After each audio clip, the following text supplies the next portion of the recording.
കേക്കാണ്. ഞാൻ ഫോണ്ടന്റ് വെച്ചിട്ട് ചെയ്യുന്ന ഫസ്റ്റ് കേക്കാണ് കേട്ടോ. അപ്പോൾ അതിൻ്റെ ഒരു കൺഫ്യൂഷൻസ് ഒക്കെ ഉണ്ട്. ഫോണ്ടന്റ് വെച്ച് കഴിഞ്ഞാൽ മെൽട്ടായി പോവോ എങ്ങനെയാണെന്നൊക്കെ ഉള്ളൊരു, പക്ഷേ നല്ല ഈസി ആയിട്ട് തന്നെ നമുക്കിത് ചെയ്യാൻ പറ്റുന്നുണ്ട് കേട്ടോ. അപ്പോൾ ആരെങ്കിലും ഫോണ്ടന്റ് വർക്ക് ഇതുവരെ ട്രൈ ചെയ്യാതെ നിൽക്കുന്ന ആൾക്കാരുണ്ടെങ്കിൽ ധൈര്യമായിട്ട് ചെയ്തോളൂ. അതായത് നമ്മൾ ഫോണ്ടന്റ് വാങ്ങിച്ചതാണ് കേട്ടോ, ഹോം മെയ്ഡ് അല്ല. അപ്പോൾ ഫോണ്ടന്റ് വാങ്ങിച്ചിട്ട് അതിൽ CMC പൗഡറോ ടൈലോസ് പൗഡറോ ഇട്ടിട്ട് ഒന്നത് നന്നായിട്ട് മിക്സ് ചെയ്ത് കൊടുക്കുക. അതിനുശേഷം നമ്മൾ കോൺഫ്ലവർ ഉണ്ടല്ലോ, അതായത് നമ്മൾ ചപ്പാത്തിയൊക്കെ ഇങ്ങനെ റോൾ ചെയ്തെടുക്കൂലേ, അതുപോലെ തന്നെ കുറച്ച് കോൺഫ്ലവർ പൗഡർ ഇട്ടിട്ട് നമുക്ക് ഈ ഫോണ്ടന്റ് നന്നായിട്ട് ഒട്ടിപ്പിടിക്കാത്ത രീതിയിൽ എടുക്കാൻ പറ്റും. റോൾ ചെയ്തെടുക്കാൻ പറ്റും. പിന്നെ ഏതെങ്കിലും ഒരു കട്ടർ യൂസ് ചെയ്തിട്ട് നമുക്കത് കട്ട് ചെയ്തെടുക്കാം. പിന്നെ ഇതാ ക്രം കോട്ട് കഴിഞ്ഞു. ഇനിയിപ്പോൾ ഫൈനൽ കോട്ട് ചെയ്യാൻ വേണ്ടിയിട്ട് ബ്ലൂ കളറാണ് ഞാൻ എടുത്തിട്ടുള്ളത്. അപ്പോൾ ഫോണ്ടന്റിൽ കുറേ കളറൊക്കെ ഉള്ളതുകൊണ്ട് ഫൈനൽ കോട്ടിലേക്ക് ഞാൻ അധികം കളർ യൂസ് ചെയ്തിട്ടില്ല. ലൈറ്റ് ഷെയ്ഡ് ഓഫ് ബ്ലൂ ആണ് യൂസ് ചെയ്തിട്ടുള്ളത്. അപ്പോൾ അത് വെച്ചിട്ട് നന്നായിട്ടൊന്ന് ഇനി കവർ ചെയ്ത് കൊടുക്കാൻ പോവാണ്. ക്രം കോട്ടിന് ശേഷം നമ്മൾ ഫ്രിഡ്ജിൽ വെച്ചിട്ട് ഒന്ന് സെറ്റ് ചെയ്തെടുത്തതാണ് കേട്ടോ. ഇപ്പോൾ നല്ല രീതിയിൽ നമുക്ക് ഫൈനൽ കോട്ട് ചെയ്യാൻ പറ്റും. അപ്പോൾ അതാണിപ്പോൾ ഈ ചെയ്തുകൊണ്ടിരിക്കുന്നത്.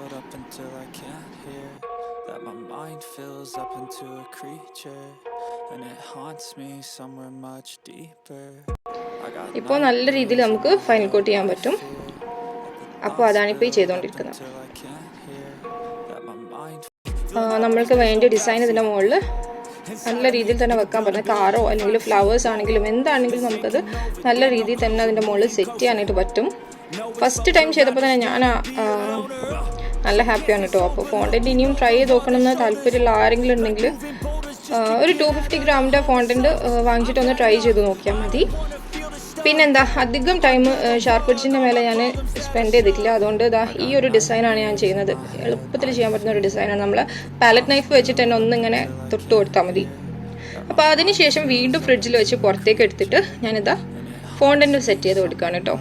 പിന്നെ ഫോണ്ടന്റ് ഉണ്ടാക്കി വെച്ചിട്ട് ഇതുപോലെ ഒരു ബോക്സിനകത്ത് വെക്കുക ചെയ്തത്. പിന്നെ അത് അടച്ചിട്ടൊന്നുമല്ല വെച്ചത്, അങ്ങനെ തന്നെ തുറന്നിട്ട് കോൺഫ്ലവർ പൗഡർ ഉണ്ടല്ലോ അതിങ്ങനെ ഡസ്റ്റ് ചെയ്തതിന് ശേഷം അതിങ്ങനെ തുറന്ന് വെക്കുക ചെയ്തത്. ഫ്രിഡ്ജിലൊന്നും വെക്കണ്ട. ഫ്രിഡ്ജിൽ വെച്ച് കഴിഞ്ഞാൽ അതിൻ്റെ മുകളിൽ ഒരു സ്വെറ്റിങ് സംഭവിക്കും. അതുകൊണ്ട് പുറത്ത് തന്നെ വെച്ചാൽ മതി. കേക്ക് മാത്രം ഫ്രിഡ്ജിൽ വെക്കുക. പിന്നെ കേക്ക് ഫ്രിഡ്ജിൽ വെക്കുന്ന സമയത്ത് ഫ്രിഡ്ജിൻ്റെ ടെമ്പറേച്ചർ ഏറ്റവും ലോയിൽ തന്നെ വെക്കുക. അങ്ങനെ ഇതാ മൊത്തത്തിൽ നമ്മൾ അതിൻ്റെ മുകളിൽ വെച്ച് കൊടുത്തിട്ടുണ്ട്. ഈ ഒരു രീതിയിലാണ് വെച്ചിട്ടുള്ളത്. പിന്നെ ക്ലൗഡ്സിൻ്റെ കട്ടർ ഉണ്ടായിരുന്നില്ല, അപ്പോൾ അത് ഞാൻ നൈഫ് കൊണ്ട് തന്നെ ചെയ്താണ് കേട്ടോ. നൈഫ് കൊണ്ട് തന്നെ നമുക്ക് ക്ലൗഡ് നന്നായിട്ട് കട്ട് ചെയ്തെടുക്കാൻ പറ്റും. പിന്നെ അതാ ഫസ്റ്റ് ബർത്ത്ഡേ ആയതുകൊണ്ട് 1 എന്നുള്ളൊരു ടോപ്പറും വെച്ചിട്ടുണ്ട്. അതിൻ്റെ അടുത്ത് തന്നെ ഒരു കാറിൻ്റെ ഒരു ഷേപ്പും വെച്ചിട്ടുണ്ട്.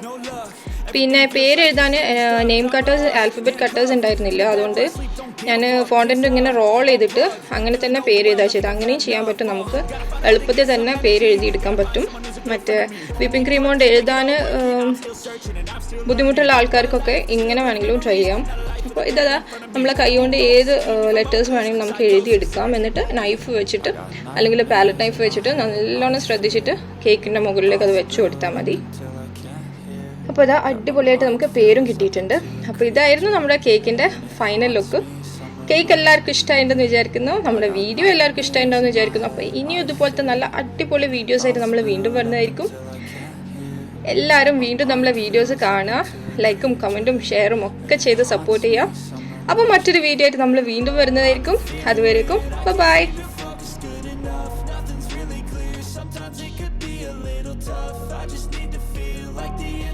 For me